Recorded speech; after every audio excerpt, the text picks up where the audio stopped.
Shalom jemaat yang kami kasih dalam Tuhan Yesus Kristus. Selamat beribadah kembali dalam ibadah online GBI Outbox CK4. Mari siapkan hati kita untuk bersama-sama memuji dan menyembah Tuhan. Jangan hanya menonton, tapi mari kita ikut memuji, menyembah Tuhan dan berdoa.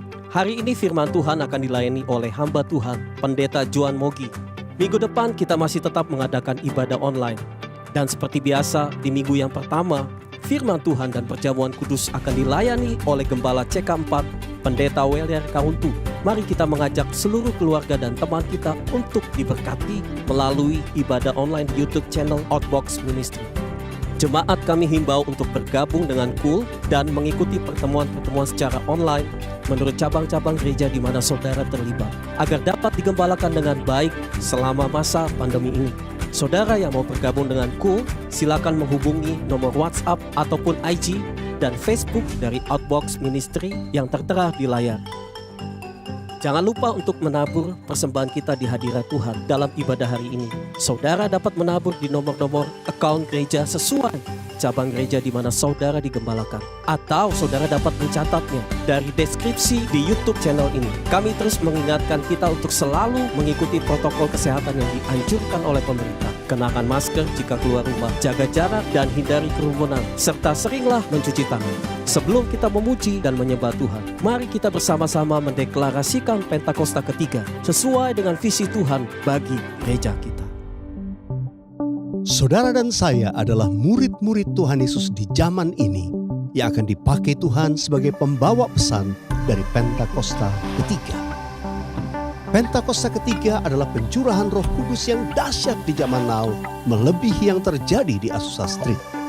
Pentakosta ketiga akan mengakibatkan penuaian jiwa yang terbesar dan yang terakhir sebelum Tuhan Yesus datang kembali. Pentakosta ketiga akan membangkitkan generasi Yeremia, yaitu anak-anak muda yang dipenuhi Roh Kudus, cinta mati-matian kepada Tuhan Yesus, tidak kompromi terhadap dosa, dan akan bergerak untuk memenangkan jiwa. Pentakosta ketiga lahir di Indonesia dan bergerak ke bangsa-bangsa. Gerakan ini dari timur ke barat dan akan kembali ke Yerusalem. Pentakosta ketiga akan memberikan kuasa untuk menyelesaikan amanat agung, dan setelah itu Tuhan Yesus datang kembali. Yang siap memuji Tuhan, tepuk tangan yang paling dahsyat, come on! Hanya Kau Tuhan, sumber kekuatan, kuasa-Mu tercurah bagiku senantiasa. Dengan-Mu Tuhan, ku kan berjalan dari kemuliaan sampai kemuliaan, semua selamanya. Oh yeah, yeah. Mari dengan iman sama-sama katakan, tak pernah ku ragu, say, tak pernah ku ragu akan kesetiaan-Mu. Kau pegang hidupku sepenuh jiwa, sepenuh jiwaku. Ku yakin dan percaya Kau tuntun langkahku. Oh, katakan Yesus Kaulah, Yesus Kaulah Raja dalam hidupku, berkuasa berjaya untuk selamanya. Come on! Hanya Kau Tuhan, sumber kekuatan, kuasa-Mu tercurah bagiku senang. Dengan-Mu Tuhan, ku kan berjalan dari kemuliaan sampai kemuliaan selamanya. Tepuk tangan di atas kepala semua, come on. Oh yeah, yeah, yeah. Mari sama-sama katakan, Yesus Kaulah, Yesus Kaulah Raja dalam hidupku, berkuasa berjaya untuk selamanya. Yesus Kaulah Raja dalam hidupku, berkuasa berjaya. Sekali lagi, Yesus Kaulah, Yesus Kaulah Raja dalam hidupku, berkuasa berjaya untuk selamanya. Hanya Kau Tuhan, sumber kekuatan.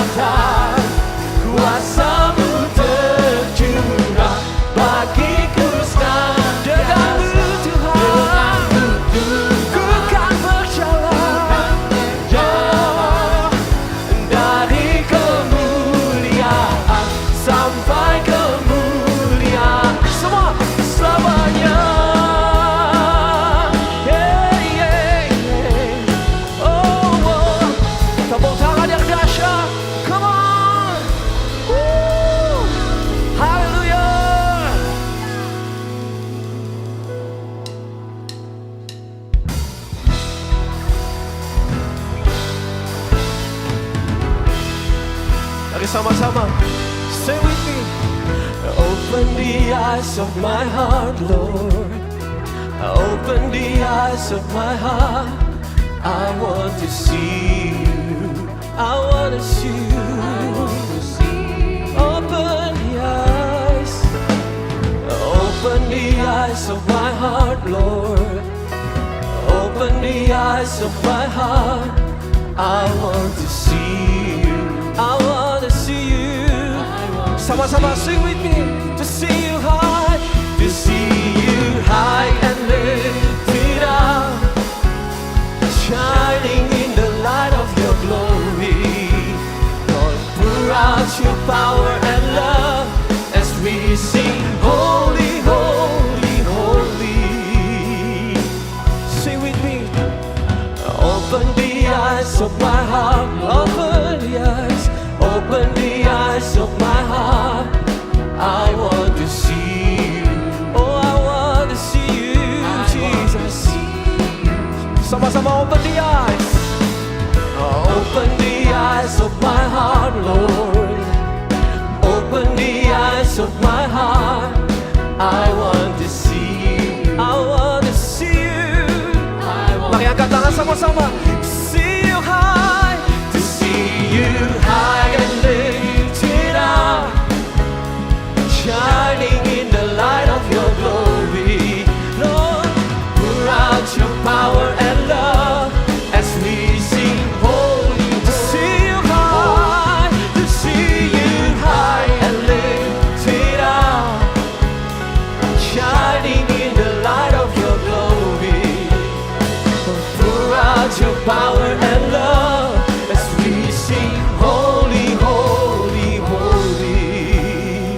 Sama-sama say holy, holy, holy, holy, holy, holy, holy, holy, holy, holy. I want to see you. We say holy, holy, holy, holy, holy, holy, holy, holy, holy. I want to see you, Jesus.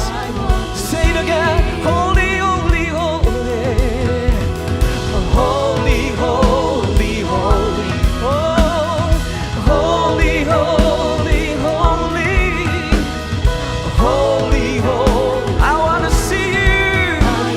Say, to see you high. 1, 2, 3. High and lifted up, shining in the light of your glory. Pour out your power and love as we sing, holy, holy. Say, to see you high, to see you high and lifted up, shining in the light of your glory. Pour out your power and love as we sing, holy, holy, holy. Sama-sama say holy, holy, holy, holy, holy, holy, holy, holy, holy, holy. I want to see you. We sing holy, holy, holy, holy, holy, holy, holy, holy, holy God. Oh, I want to see you. I want to see you. Holy, holy, holy, holy, holy, holy, holy, holy. You are holy, holy, holy. I want to see you. Say it again, holy.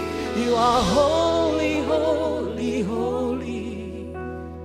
Holy, holy, holy. Holy, holy, holy. I want to see you.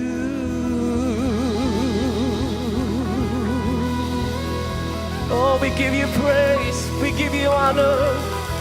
You are holy, holy, holy. Yeah.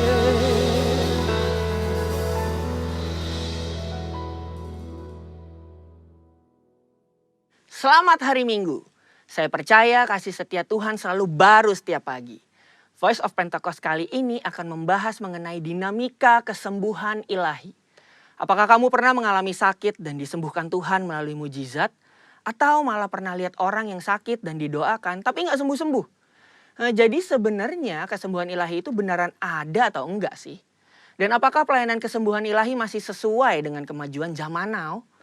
Dalam Alkitab ada ratusan ayat janji Tuhan bagi kesembuhan umatnya.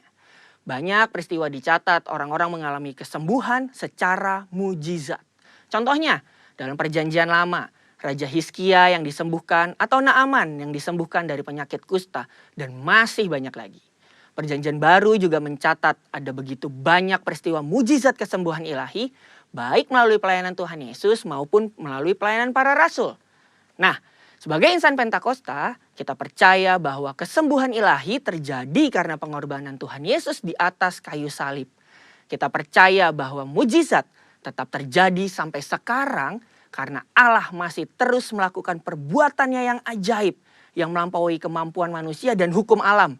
Yang harus kita pahami sebagai insan Pentakosta adalah bahwa pengajaran Injil harus berpusat kepada Yesus yang adalah juru selamat kita, penyembuh yang membaptis dengan Roh Kudus, yang menguduskan kita, dan Raja yang akan datang kembali. Jadi, pelayanan kesembuhan ilahi tidak terpisahkan dalam pemberitaan Injil, karena Tuhan Yesus adalah Sang Penyembuh. Pelayanan kesembuhan ilahi ini bisa melalui doa dari hamba Tuhan, maupun doa pribadi si penderita penyakit itu sendiri. Tempatnya bisa di mana aja, bisa dari KKR, ibadah onsite, ibadah online, atau bahkan dari rumah loh. Ada dua hal yang akan kita bahas terkait dinamika pelayanan kesembuhan ilahi ini. Yang pertama, apakah semua orang sakit yang didoakan pasti mengalami kesembuhan? Kalau janji Tuhan sih, ya dan amin. Tuhan Yesus sudah mati di kayu salib untuk kesembuhan kita. Terus kok nggak sembuh? Masalahnya bukan ada di janji Tuhannya, tapi ada di faktor yang mungkin ada di dalam diri kita yang harus diselesaikan lebih dulu. Forum Teolog GBI dalam pandangan teologis tentang penyakit memaparkan ada beberapa fakta mengenai penyakit. Yang pertama, ada penyakit akibat dosa kita. Yang kedua, ada hukuman Allah. Yang ketiga, karena perizinan dan kedaulatan Tuhan. Yang keempat, penyakit karena kejahatan iblis. Yang kelima, penyakit karena ulah manusia yang tamak, serakah, korup, dan destruktif. Untuk itulah kita perlu terbuka, mengaku dosa kita, memohon dan berdoa dengan iman. Seperti yang tertulis dalam Yakobus 5 ayat yang ke-14 sampai 16. Pelayanan ini merupakan bagian dari pelayanan yang dilakukan gereja. Tetapi hamba Tuhan dan gereja bukanlah Sang Penyembuh. Yang menyembuhkan tetap Tuhan Yesus sendiri. Hamba Tuhan dan gereja hanyalah alatnya. Jika seseorang didoakan dan gak sembuh saat itu juga, bukan berarti kita boleh seenaknya bilang, wah kamu gak beriman nih. Atau wah kurang doa ya. Proses kesembuhan ada yang langsung terjadi. Yang artinya langsung sembuh setelah didoakan. Namun ada juga yang harus melalui beberapa proses. Seperti konseling. Atau didoakan beberapa kali baru mengalami kesembuhan. Yang kedua, apakah pelayanan kesembuhan ilahi masih sesuai atau relevan dengan situasi saat ini? Sudah jelas. Perintah Tuhan bagi kita sebagai anak Tuhan untuk mendoakan orang sakit tidak pernah dicabut. Justru pelayanan ini berjalan selaras dengan penginjilan. Namun kenyataannya gak mungkin dong kita bikin acara di lapangan bola terus ngumpulin semua orang yang sakit. Atau datang seenaknya ke rumah sakit. Apalagi ke ruang isolasi penderita COVID. Dan mendoakan mereka secara langsung agar mereka mengalami kesembuhan. Kenapa gitu? Karena pemerintah sudah mengeluarkan protokol kesehatan yang begitu ketat. Jika kita melanggar peraturan ini, maka kita sama aja lagi melawan pemerintah. Dalam catatan Christian Evangel, ada satu kejadian pada tahun 1918 sampai 1919, di mana pandemi flu Spanyol menjadi momok mengerikan bagi dunia. Ada sekitar 50 juta orang meninggal akibat pandemi ini. Tetapi yang menarik, insan Pentakosta pada saat itu mengikuti anjuran pemerintah untuk meniadakan pertemuan ibadah dan mengkarantina yang sakit. Mereka tetap tinggal di rumah dan berdoa. Tetapi mereka terus menyatakan bahwa Allah adalah tabib. Sama seperti yang kita lakukan sekarang ini nih. Luar biasanya, Dampaknya adalah banyak orang yang lahir baru dan disembuhkan dari sakit penyakit akibat pandemi tersebut. Kesaksian iman mereka kepada Allah dan doa membuat mereka mampu melewati krisis. Keterbatasan pelayanan karena social distancing bukan berarti pelayanan kesembuhan ilahi menjadi tidak relevan atau membuat kita tidak bisa melakukan pelayanan kesembuhan ilahi. Tuhan memberikan ide-ide kreatif melalui sarana yang ada di sekitar kita nih. Misalnya sosial media dan teknologi informasi. Seperti pada zaman rasul-rasul yang secara kreatif menggunakan media perantara dan diurapi Roh Kudus. Seperti sapu tangan atau kain yang pernah dipakai oleh Paulus menyembuhkan segala penyakit dan mengusir roh jahat saat diletakkan di atas orang-orang yang sakit. Jadi, pelayanan itu tidak terbatas dalam pertemuan fisik. Allah juga bisa bekerja melalui ibadah online, melalui panggilan telepon, video call, atau menggunakan media sosial. Berabad-abad yang lalu, pelayanan kesembuhan ilahi telah dilakukan oleh nabi-nabi di Perjanjian Lama, Tuhan Yesus, dan rasul-rasul di Perjanjian Baru. Tidak berhenti sampai di situ. Pelayanan kesembuhan ilahi juga masih relevan dengan zaman now. Secara khusus, di tengah situasi yang sedang dunia hadapi saat ini, gereja harus terus memotivasi dan menggerakkan pengerja dan jemaat untuk melakukan pelayanan kesembuhan ilahi ini dengan mendoakan mereka yang sakit, bahkan dengan memanfaatkan teknologi dan media sosial di tengah keterbatasan akibat social distancing. Pelayanan kesembuhan ilahi merupakan karunia Roh Kudus yang diberikan kepada gerejanya. Oleh sebab itu, kesembuhan yang Tuhan berikan semuanya adalah untuk memuliakan namanya. Tuhan Yesus memberkati.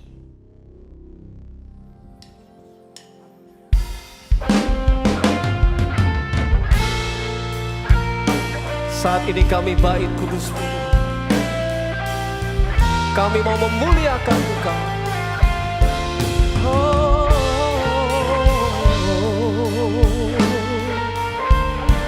Mari dengan segenap hati dan segenap jiwa katakan, Kau Allah yang kudus, Kau Allah yang kudus, di takhta suci-Mu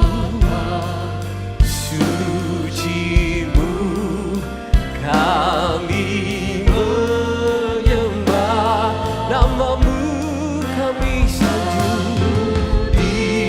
sanjung kuasa-Mu nyata sempurna, kami puja Engkau Raja mulia. Kau Allah yang kudus,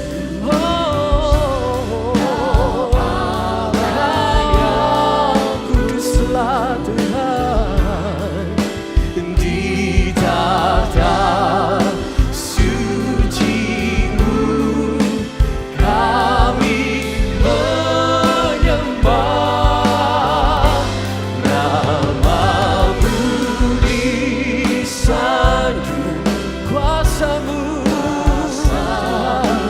nyata sempurna, kami puja Engkau Raja mulia.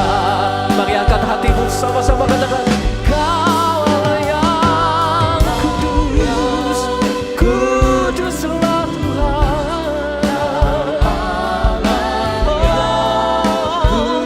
Di takhta suci-Mu kami menyembah, kami menyembah nama-Mu, disanjung kuasa-Mu nyata, kami puja Engkau Raja, Engkau Raja.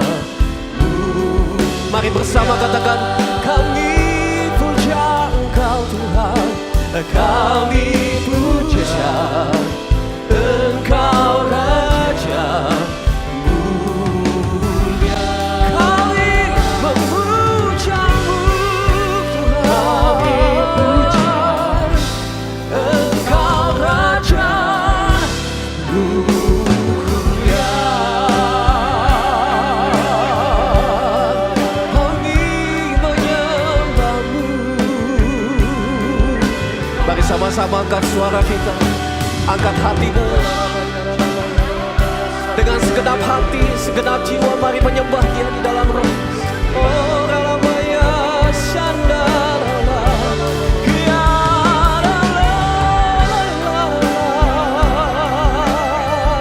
Jesus, kami sujud menyembah.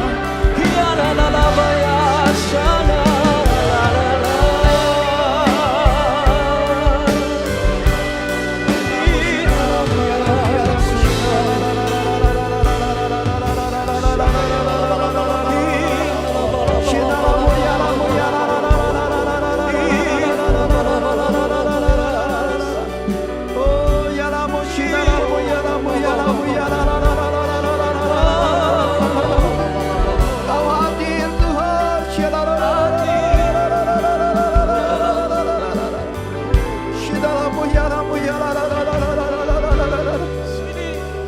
Kami memberkati bangsa kami.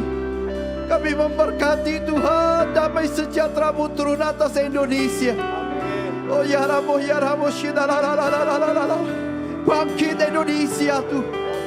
Engkau pulihkan Indonesia. Engkau sembuhkan Indonesia di dalam nama Yesus. Engkau pulihkan penduduknya di dalam nama Yesus Tuhan. Oh thank you Jesus. Engkau berkati Presiden kami Jokowi. Setiap jajaran pemerintahannya yang ada yang tertinggi sampai yang terendah. Turunlah roh takut akan Kau atas hamba-hamba-Mu yang melayani Engkau di bangsa ini. Bahkan hikmat-Mu, marifat-Mu turun atas mereka. Sehingga mereka bisa memimpin bangsa ini dengan roh takut akan Engkau. Terima kasih Bapa. Kau berkati gembala sidang kami Pastor Niko, Ibu Helmi dan keempat wakil gembala. Kau berkati gembala kami CK4, Pastor Welia, Pastor Molin. Kasih setia-Mu, anugerah-Mu, damai sejahtera-Mu, berkat-Mu melimpah atas hamba-Mu. Tudung pelindungan-Mu sempurna. Kami perkatakan Mazmur 91, doa kami terjadi atas hamba-hamba-Mu di dalam nama Yesus.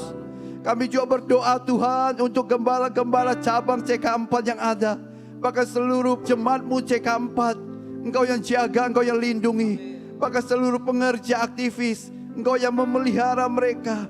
Kesetiaan melayani-Mu ada pada mereka semuanya Tuhan. Yang lemah Engkau kuatkan, yang susah Engkau hiburkan di dalam nama Yesus Tuhan. Kami tahu Engkau ada pengharapan kami, Engkau kekuatan kami. Di dalam nama Tuhan Yesus kami berdoa, kami ucap syukur. Amin.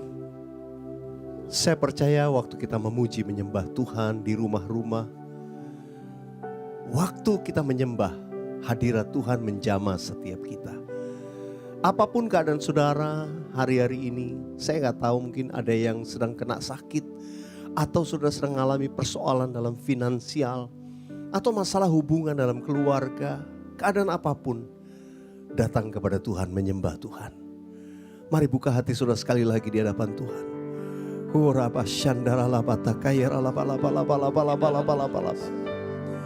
Ya Aba, ya Bapa, Engkau mengasihi setiap jemaat-Mu. Biarlah saat ini Tuhan dalam ibadah online, mereka semua hatinya dibuka, dijamah. Yang lemah dikuatkan kembali. Tidak ada mereka yang putus asa dan hilang pengharapan. Semuanya Tuhan tetap memiliki pengharapan bahwa doa-doa mereka dijawab oleh Tuhan. Oh, we worship you Lord, we worship you. Kami buka hati kami. Mari roh-Mu yang bekerja menjamah setiap kami. Urapi umat-Mu di rumah-rumah. Berikan kami juga hari ini telinga seorang murid untuk mendengar seperti seorang murid. Untuk kami diubahkan hari demi hari makin mengasihi Tuhan. Terima kasih Tuhan, terima kasih. Kau berdoa buat semua orang-orang tua. Bahkan mereka yang usia lanjut dijaga, dilindungi. Juga anak-anak yang masih kecil dilindungi. Semua tidak ada yang kena terpapar COVID-19, dijaga dalam nama Yesus. Kalau ada umat-Mu, jemaat pengerja bukan yang sakit, kami perkatakan kesembuhan terjadi, mujizat terjadi. Tuhan terima kasih, Kau baik, sangat baik. Sebentar juga Tuhan, kami buka hati kami terus untuk Kau beracara.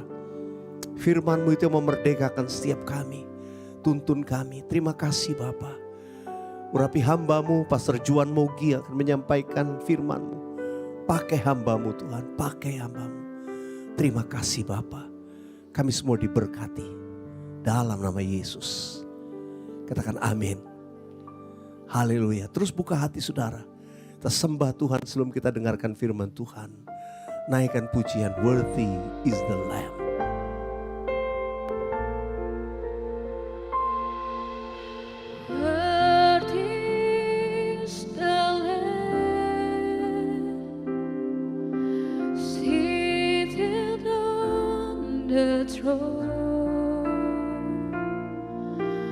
Crown you now with many crowns, you reign victorious.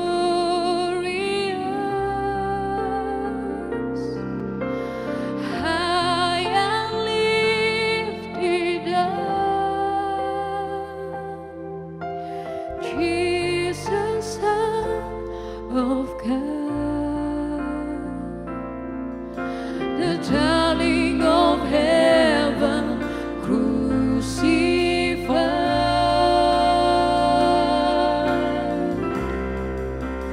Worthy is the Lamb,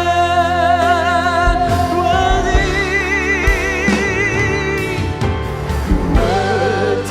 is the Lamb,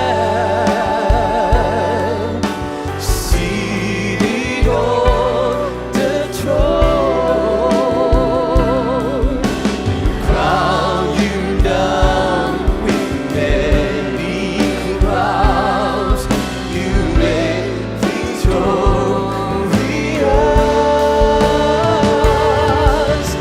High and lifted up, Jesus, Son of God, the darling of heaven crucified.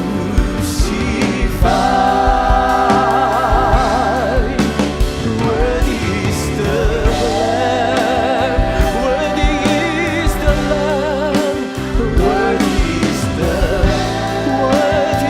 is the Lamb, worthy is the Lamb,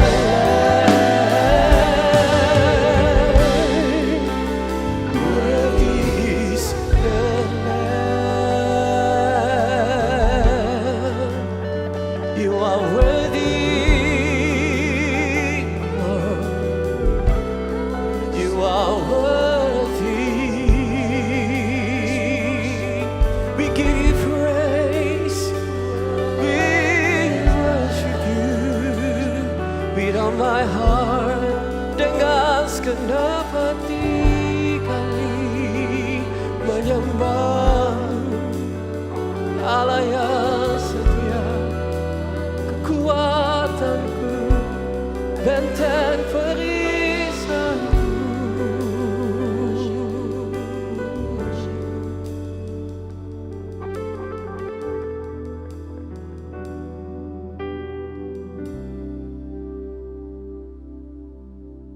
Shalom jemaat GBI Outbox yang dikasih oleh Tuhan. Apa kabarnya? Pasti luar biasa. Penyertaan Tuhan sempurna untuk kita semua. Saya ingin mengucapkan terima kasih untuk Pastor Welyard dan Maulin yang memberikan kesempatan untuk saya bisa menyampaikan firman Tuhan. Berapa banyak yang siap untuk belajar firman Tuhan? Yang siap bolehkah sama-sama katakan? Amin. Saya percaya bahwa kuasa Tuhan tidak terbatas oleh jarak dan waktu. Kita semua akan mengalami kasih, kuasa, dan kebenaran Tuhan. Tema firman Tuhan pada hari ini adalah prosper in the midst of crisis. Bagaimana kita bisa berhasil di tengah krisis. Kita sedang hidup melewati krisis, kita nggak tahu kapan selesainya. Dan bukan hanya di Indonesia, tapi hampir di semua belahan dunia ini. Di area kesehatan, di area ekonomi, bahkan di area keluarga. Saya dapat artikel yang resmi dikatakan bahwa per hari hampir 100 orang di China mau bercerai. Ratusan itu banyak sekali.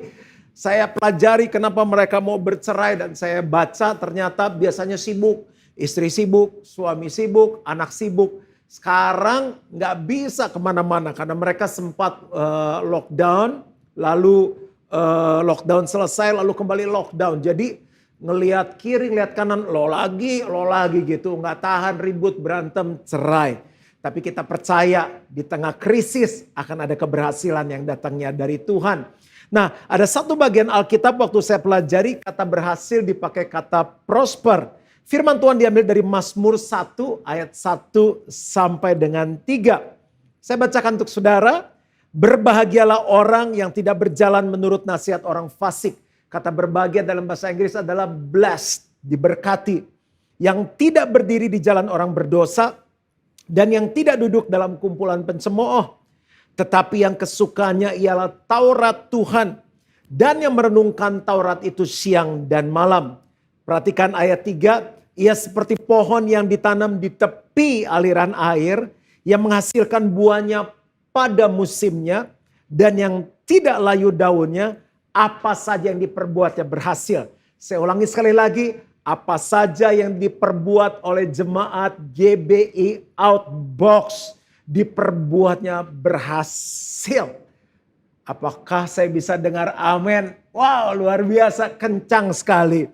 Bahasa Inggrisnya saya bacakan. He shall be like a tree planted by the rivers of water that brings forth its fruit in its season. Whose leaf also shall not wither. Dengar ini baik-baik. And whatever he does shall prosper. Saya ulangi. And whatever he does shall prosper. Dari ayat inilah keluar judul khotbahnya. Prosper in the midst of crisis. Yang suka bahasa Indonesia, keberhasilan di tengah krisis. Nah, ada 5 hal yang perlu kita lakukan untuk kita bisa prosper. Berhasil di tengah krisis. Orang yang mungkin gak tahu kebenaran akan bilang ini krisis. Tapi kita yang tahu kebenaran, apalagi setelah dengar khotbah pada hari ini akan berkata begini. Berhasil. Berkat. Apakah kita siap? Yang pertama, apa yang perlu kita lakukan? Tidak berjalan menurut nasihat orang fasik.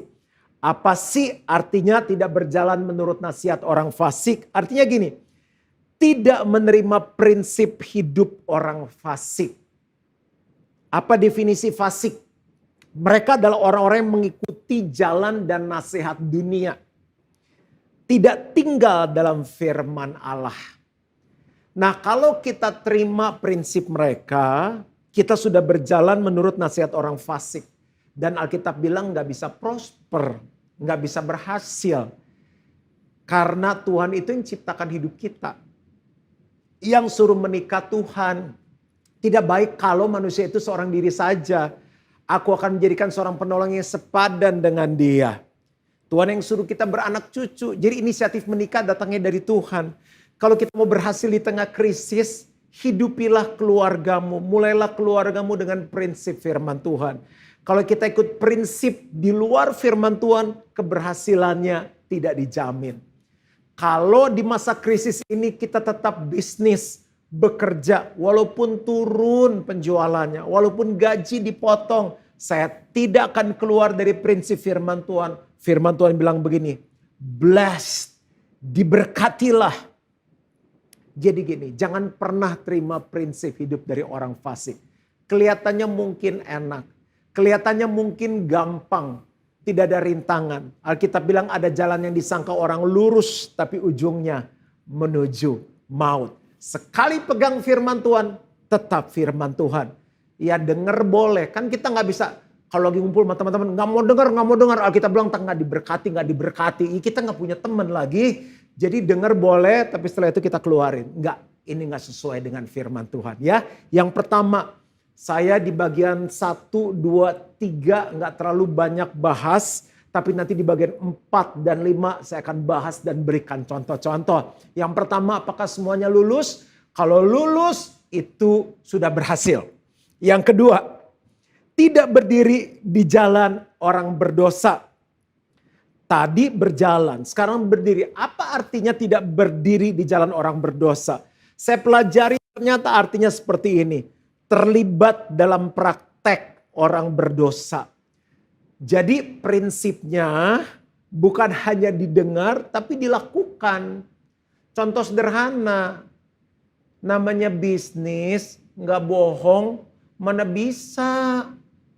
Orang nawar, kita bilang ini, Ci kurangin lagi dong Ci. Kita bilang ini, aduh sorry kok nggak bisa, nggak ada untung. Mana ada orang dagang nggak mau ada untung, ada untung. Cuma kalau ditawar terus kan lagi dikit. Tuh orang memang sih nawar juga nggak kira-kira ya nggak. Bilanginnya begini, maaf bukannya saya nggak mau ngurangin lagi. Tapi ini udah maksimal. Untungnya tipis, ya namanya dagang kan ada untung gitu. Ya kalau kita jodoh ya puji Tuhan gitu. Jadi jangan bohong.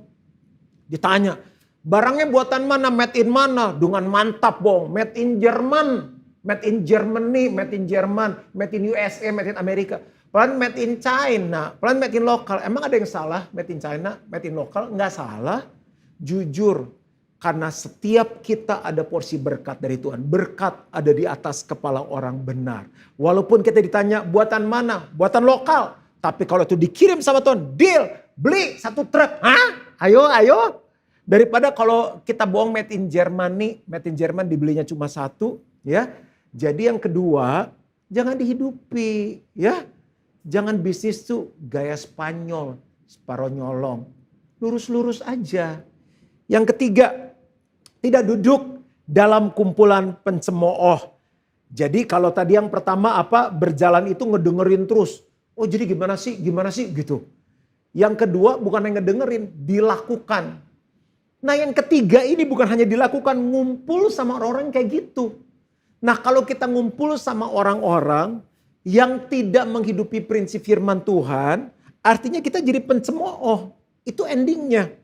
Makanya firman Tuhan bilang ini, tidak duduk dalam kumpulan pencemooh. Artinya gini, jangan gabung sama mereka. Dengar baik-baik, pergaulan yang buruk merusakkan kebiasaan yang baik. Benar. Tapi sebaliknya, pergaulan yang baik menumbuhkan kebiasaan yang sehat. Pencemooh tuh kayak gimana sih? Menentang hal-hal yang sifatnya Tuhan. Udah lu kalau jujur dagang gak bisa untung gitu. Aduh kalau pacaran kudus-kudus cowok mana mau. Lu standar lu diturunin. Jangan terlalu kelihatan kayak orang gereja gitu. Nanti orang pada gak mau malu. Kawin sama pendeta gitu. Jangan.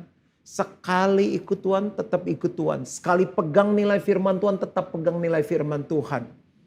Nah saya kasih contoh gini ya. Bapak Ibu Saudara. Pernah tahu gak ada hotel yang harganya mahal? Ada yang nginep gak? Dulu saya pikir gitu. Siapa yang mau nginep? Mahal banget nih hotel. Jadi satu saat lagi pelayanan ke Bali ada waktu kosong. Temen saya nanya, bro mau lihat hotel bagus gak? Ayo dong, saya bilang yang bagus-bagus kan enak dilihat. Jadi di bawah itu begitu turun lobi aja saya udah berasa mahal. Karena gak jalan kaki, diantar pakai mobil. Dapat minum lagi, handuk basah, baru lihat loh belum nginep. Distirin pakai bagi. Saya bilang ini bagus banget. Ada kolam renang di dalam, ini villa apa namanya, berapa nih semalam? Dia bilang tergantung nih Pak yang mana. Oh ini 5.000-an dolar. Hah? 5.000 dolar? Saya kali ini 14.000 udah berapa tuh? 70 juta. Sebulan tuh sehari. Sehari Pak katanya. Siapa yang mau nginep? Langsung respon kan. Karena kita nggak bisa bayar segitu. Siapa yang mau nginep? Ya kebetulan Bapak kalau mau nginep juga lagi penuh Pak. Hah? Lagi penuh? Iya itu ada yang udah 3 bulan nginep. 3 bulan iya Pak. Belum selesai masih mau diperpanjang. Nah berarti kalau mahal. Ada orang yang memang kelasnya tinggi akan masuk ke situ. Tapi ada hotel yang 1 malam 100.000 nggak? Ada banget. Ada yang nginep nggak? Ada. Jadi kalau kita turunin standar kita, ada yang datang tapi yang datang murahan. Tapi kalau kita pegang standar firman Tuhan dan gak membiarkan diri kita main sama orang yang berdosa, ngumpul sama mereka, berteman boleh. Kita harus berteman sama semua orang. Tapi jangan jadikan itu sebuah gaya hidup yang kita ikuti. Karena kita jadi pencemooh, menentang yang kudus. Lalu apalagi dosa jadi bahan bercandaan. Oh itu bro, itu pacar lu yang keberapa? Apalagi udah menikah. Jadi di Singapura lu ada simpenan. Di Bandung ada simpenan. Pokoknya apa aja dosa tuh dijadi bahan yang menyenangkan gitu. Jadi kalau lagi ada acara-acara apa minum tuangin terus tambah bro, belum goyang, ayo tambah.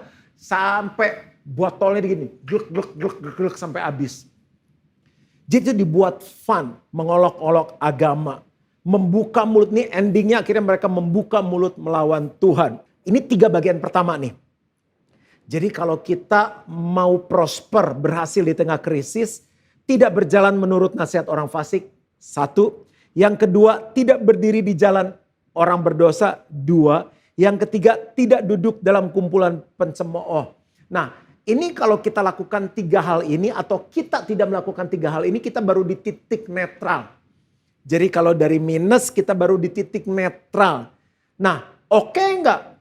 Oke. Tapi belum semuanya. Kita lanjutkan ke hal yang keempat, poin keempat dan poin kelima. Jadi jangan stay di 3. Enggak, aku enggak lakukan 3 hal. Tidak berjalan menurut nasihat orang fasik, aku enggak. Tidak berdiri di jalan orang berdosa, aku enggak. Tidak duduk dalam kumpulan pencemooh, aku enggak. Itu cuma di titik netral. Kalau mau berhasil, lakukan yang 2 ini yang kita akan mau bahas. Yang keempat, suka akan Taurat Tuhan. Jujur ya, jawab ya. Siapa yang lagi ikut kebaktian online ini suka banget sama firman Tuhan. Suka banget sama Alkitab. Suka baca firman. Suka merenungkan. Suka melakukannya. Angkat tangannya tinggi-tinggi. Jujur, jangan ada dusta di antara kita. Suka Pak, cuma suka dengerin khotbah doang. Nah, terus kalau hari Senin sampai Sabtunya gak ke gereja, baca Alkitab gak? Ya, kapan ya? Lupa terakhir kapan baca. Atau baca cuma sebagai formalitas. Itu bukan suka. Kalau mau berhasil firman Tuhan tuh harus suka. Orang kalau suka bami ya. Bisa seminggu 4 kali makan bami. Orang lagi suka sepeda nih bisa tiap hari naik sepeda. Itu namanya suka. Orang suka olahraga. Ada temen istriku ya sampai kurus. Kurus. Senam gak cukup pagi sampai sore. Terus yang boxing,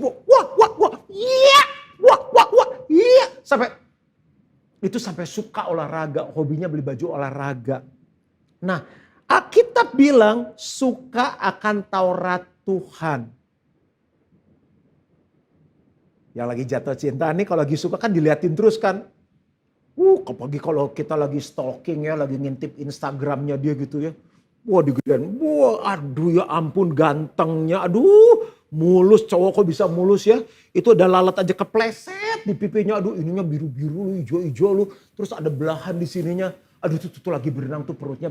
Bukan six pack loh, ada 12 nih begitu, itu mantau kali. Jadi itu suka diliatin terus. Nah kalau mau berhasil firman Tuhan bilangnya harus suka akan firman Tuhan. Ya, ini yang penting. 3 hal di depan tadi bagus, tapi masuk ke ini suka firman Tuhan. Nah saya perhatikan dalam hidup saya, ada banyak hal yang saya gak suka bisa jadi suka. Saya gak suka makan pare. Setelah menikah sama istri saya bilang ini pare tuh enak sayang. Masa sih pahit ya? Saya bilang sudahlah, hidup sudah pahit, jangan dibikin pahit lagi. Saya senangnya manis-manis, dessert. Wah saya kalau pergi travel pernah sekali bawa pulang dessert 1 koper habis makan dessert. Sekarang suka pare. Dimasak apa aja suka pare. Kenapa? Karena saya dikasih tahu manfaat pare apa. Saya kumpul sama orang-orang yang suka makan pare. Saya mencoba makan pare. Saya berlatih makan pare. Jadi suka pare. Firman Tuhan gitu. Suka gak suka harus baca. Kelilingi sama orang-orang yang suka baca firman Tuhan. Ya, sukai firman Tuhan. Saya nggak suka olahraga, sekarang jadi suka olahraga karena dikelilingi sama orang-orang yang suka olahraga. Yang terakhir ini penting, merenungkan Taurat Tuhan, merenungkan firman Tuhan. Jadi gini, jangan cuma dibaca, tapi direnungkan. Direnungkan tuh gimana? Jadi pas baca, kita tuh pakai pertanyaan-pertanyaan. Jadi misalnya baca satu ayat nih, kita renungin, ini kayak ibu-ibu gitu. Ke toko lihat tas warna merah gitu ya. Kita bilang sama suami kita, yang tadi aku siang bisa antar anak sekolah ke mall lihat tas merah bagus banget. Suami bilang, udahlah tas lu udah banyak yang merah, beda apa? Itu kan merah darah. Ini merahnya tuh lebih kepada apa ya? Merah hati ketua gitu deh gitu. Jadi udah gitu difoto, dibayang-bayangin, besok ke mall lihat lagi. Terus lagi buka lemari, aduh kalau pakai ini cocok banget. Lama-kelamaan seminggu direnungin, beli itu tas. Firman Tuhan gitu, semakin kita suka, semakin kita renungkan, semakin kita mau lakukannya. Dan itu adalah kunci keberhasilan di tengah krisis. Jadi jangan baca asal baca aja. Tuhan ini lagi mau ngomong apa sama aku? Itu yang pertama. Yang kedua, dosa-dosa apa yang Tuhan tegur nih? Aduh salah nih. Aduh mesti berubah nih. Aku sering gagal di sini gitu tuh. Itu namanya merenungkan. Lalu apa lagi? Bagaimana aku bisa aplikasikan ini dalam hidupku? Jadi jangan teori. Makanya banyak orang Kristen dibenci. Itu mah Kristen nipu, jalan terus, bohong jalan terus, dugem jalan terus. Karena nggak pernah dibuat aplikasinya. Apalagi berikut, janji-janji apa yang Tuhan berikan. Misalnya contoh ya. Saya itu mulai dari Januari ya suka sesek. Itu COVID belum terkenal lah. Saya masih ke Israel sampai saya susah tidur, sesek. Saya pernah dok periksa COVID dok. Nggak apa-apa, dia bilang sakit apalah. Dah nggak sembuh juga. Kasih obat lagi dokter lain. Nggak sembuh juga, dok tes COVID lagi. Nggak ada apa-apa, bagus semuanya. Sampai terakhir ketemu apa? Sakit asma. Asma udah dikasih obat yang terbaik. Saya bisa tidur, mau tidur tuh bisa 3 jam duduk gini nggak bisa tidur. Itu nafas sukanya anugerah banget. Tiba-tiba saya keingat firman Tuhan. Saya bilang, Tuhan kau yang berkata oleh bilur-bilur Yesus, aku sudah sembuh. Saya bayangin ini saya bisa tidur. Saya bayangin Tuhan lagi memeluk saya, menjamah saya dan menyembuhkannya. Sembuh. Habis mau gimana? Dokter bilang ini udah obat paling mahal, udah paling bagus Pak. Itu harusnya udah sembuh. Iya kenapa gak sembuh? Dokternya aja bingung. Tapi Tuhan Yesus gak pernah bingung. Saya renungkan janjinya. Lalu gini, ada hal-hal, kita sering kali gini. Matius 3, udah baca, udah tahu. Maleakhi, udah tahu perpuluhan. Jangan dibaca lagi, selalu ada hal yang baru. Selalu ada hal yang baru. Nih, saya mau cerita beberapa kesaksian. Di tengah krisis ini kan ada yang bangkrut, ada yang tutup, ada yang potong gaji, macam-macam deh. Jadi setiap hari saya teleponin orang, WhatsAppin orang, tanya apa kabar, gimana, apa yang saya bisa doakan. Wah kesaksian-kesaksian pada masuk. Tiap Kamis kita bikin Instagram Live Pray, Praise and Worship. Di beberapa kesempatan saya ceritain, sekarang udah saking banyak kesaksian saya masukin ke apps. Saya cerita mungkin 2 ya. Dia punya satu bisnis nih. Tiba-tiba mati total. Karyawan banyak harus dihidupin. Dia renungin firman Tuhan, dia baca firman Tuhan, lagi baca firman Tuhan ketemu ide. Dia jual alat kesehatan. Itu lagi booming pertama orang cari masker segala macam. Apa yang buat cuci tangan. Terus saya tanya, kok kamu bisa dapat ide gitu? Lagi ngerenungin firman Tuhan. Tiba-tiba Tuhan bicara, dia kasih ayatnya. Dia bisnis hasilnya luar biasa, perusahaan bisa bertahan, tutupin gaji karyawan. Lama-kelamaan kan semua masukin masker, wah jadi banjir kan. Shifting. Tahu nggak Tuhan aren dia ngapain? Jual sepeda. Bapak Ibu, per minggu jual 100 sepeda. Itu belum helm dan lain-lain. Minggu keempat ini udah 400 sepeda. Bukan kacang loh. Sepeda. Perpanjang lagi umur perusahaannya. Tuhan kita luar biasa hasil dari apa? Merenungkan firman. Nih saya nggak bisa cerita semuanya, 2 aja, satu lagi nih. Jadi dia bisnisnya sebuah bisnis yang sifatnya event. Ngadain acara, tiba-tiba cancel semua, orang nggak bisa meeting, gereja aja tutup. Dia bingung, aduh ini udah pesan dari supplier kan harus dibayar. Terus untuk menjembatani itu dia utang bank. Stres, turun timbangan sampai jam 4 pagi, jam 5 pagi nggak bisa tidur. Gelisah, balik kiri, balik kanan, istrinya juga. Dia ingat lari ke Tuhan. Jadi nggak bisa tidur, doa, baca firman. Waktu dia lagi baca firman Tuhan, Tuhan ingatkan. Ingat nggak papa kamu tuh punya satu resep makanan yang enak. Masak rendang. Kamu bikin rendang. Hah? Dari bisnis ini terus bisnis rendang. Dia buka, dia coba. Dia kasih mereknya rendang resep papa. Karena dapat gitu lagi baca firman. Dia jual. Itu rendang laku udah tersebar udah berapa lokasi. Sekarang itu baru mulai itu waktu COVID. Saya tanya, jadi jualannya gimana? Ya sekarang udah bisa 100 kilo deh per hari. 100 kilo rendang. Terus dia bilang untungnya tuh bisa sekian juta per hari. Di awal-awal cuma 1,3 juta. 1,3 juta kan kali 30 udah 30 juta lebih, itu untung. Naik terus 40 kilo, 60 kilo, 80 kilo, 100 kilo. Betapa dahsyatnya merenungkan firman Tuhan. Ada keberhasilan di tengah krisis. Dan saya akan tutup dengan ini. Jadi ini 5 hal ya. 5 hal kunci untuk kita berhasil di tengah krisis. Ayat terakhir firman Tuhan bilang ini, ia seperti pohon yang ditanam di tepi aliran air. Yang menghasilkan buahnya pada musimnya. Dan yang tidak layu daunnya. Dengar baik-baik. Saya pelajari apa arti daun. Itu bicara mengenai kehidupan iman. Di tengah krisis ini. Saat kita baca firman, renungkan firman. Iman kita terus bangkit. Dan iman itu yang membuat kita bisa melewati semua krisis. Bersama dengan Tuhan. Sampai kita meraih kemenangan. Apa saja yang diperbuatnya berhasil. Bahasa Inggrisnya. And whatever he does shall prosper.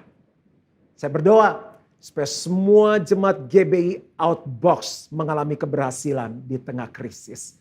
Amin. Tuhan memberkati. Mari kita berdoa. Aku berdoa biar firman ini tertanam dalam hati mereka, bertumbuh dan berbuah. Di tengah krisis yang mereka sedang alami, ada kekuatan, kemenangan, keberhasilan dari Tuhan. Yang sakit saat ini oleh bilur-bilur Yesus, mereka sudah disembuhkan. Aku lepaskan kuasa kesembuhan mengalir saat ini dalam nama Yesus. Yang sedang tertutup jalan di area ekonomi terbuka di dalam nama Yesus. Tuhan punya 1001 macam cara, bahkan lebih dari 1001 macam cara untuk memberkati hidup mereka. Tuhan, saat mereka melakukan 5 hal ini, terutama saat mereka merenungkan firman Tuhan, aku berdoa, berbicara Tuhan. Begitu banyak orang yang mengalami ide-ide yang luar biasa, pesan-pesan Tuhan yang luar biasa saat mereka merenungkan firman Tuhan. Tuhan yang sama akan berbicara kepada jemaat GBI Outbox. Terima kasih Bapa untuk keberhasilan di tengah krisis. Aku minta ini hanya di dalam satu nama. Nama Yesus yang hidup. Yang sudah mati bagi kami di kayu salib. Kami terima jawaban doa ini. Dan semua yang percaya sama-sama katakan. Amin. Tuhan Yesus memberkati. Haleluya. Saudara, saya percaya kita semua diberkati Tuhan. Ya, saudara sudah mendapatkan firman Tuhan, tuntunan Tuhan. Kita semua semakin dikuatkan. Dan melihat ke depan dengan optimis, dengan sukacita, dengan penuh iman. Yang percaya, yang setuju katakan amin. Nah, sudah dikasih Tuhan, minggu depan kita beribadah, minggu yang pertama di bulan September. Tidak terasa waktu berjalan cepat. Dan nanti bersama-sama dengan saya kita mengadakan perjamuan kudus dan dengarkan tuntunan Tuhan setiap awal bulan. Dan saya percaya kalau saudara membawa keluargamu semua ikut serta dalam ibadah, berkat Tuhan turun di rumah-rumah. Ya, dan kita semua, saya percaya anak-anak Tuhan, Tuhan jadikan berbeda. Tuhan memberkati kita semua. Siapkan hatimu untuk terima doa berkat dan kita naikkan pujian ini bersama-sama. Segala kemuliaan hanya bagi Tuhan. Segala hormat pujian hanya bagi Tuhan.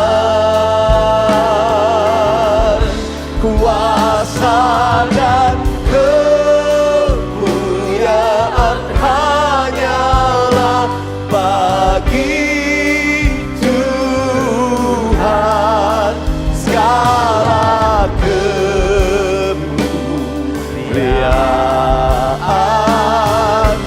keagungan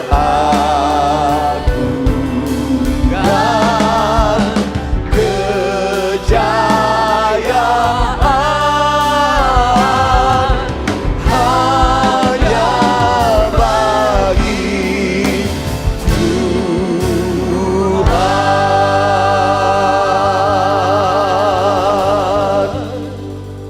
Mari arahkan hatimu pada Tuhan, angkat kedua belah tanganmu, jemaat yang dikasihi Tuhan di rumah-rumah. Terimalah segala berkat anugerah damai sejahtera, kasih yang berlimpah dari Allah Bapa, kasih yang sempurna dalam Yesus Kristus Tuhan, persekutuan yang manis dengan Roh Kudus menyertai, menghibur, menuntun hidup kita semua dari sekarang sampai Maranatha Tuhan sudah datang untuk kali yang kedua, bahkan sampai selama-lamanya. Yang percaya dan diberkati Tuhan dalam nama Yesus kita katakan amin.